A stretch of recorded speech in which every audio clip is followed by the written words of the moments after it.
Le camp est désormais vidé de ses habitants. Il ne reste que des tentes vides, délabrées, quelques affaires personnelles souillées par la boue.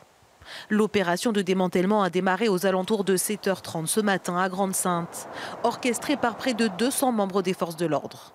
Au total, 550 migrants ont été recensés sur place, notamment des familles avec enfants, emmenés en bus vers les CAO et CAES de la région et dans le sud de la France.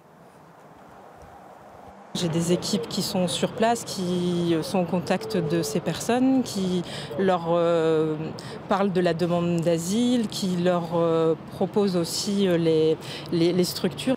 Ceux qui ont refusé ces conditions de mise à l'abri ont été orientés vers les commissariats pour examiner leur situation.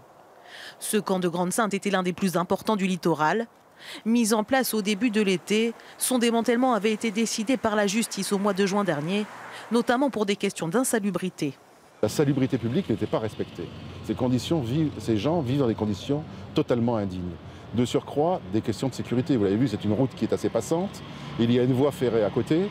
Tant pour les usagers de la route, pour les usagers du rail, que pour les migrants eux-mêmes, la sécurité n'était pas respectée. Durant les prochains jours, le site restera sous surveillance des forces de l'ordre pour empêcher toute nouvelle installation.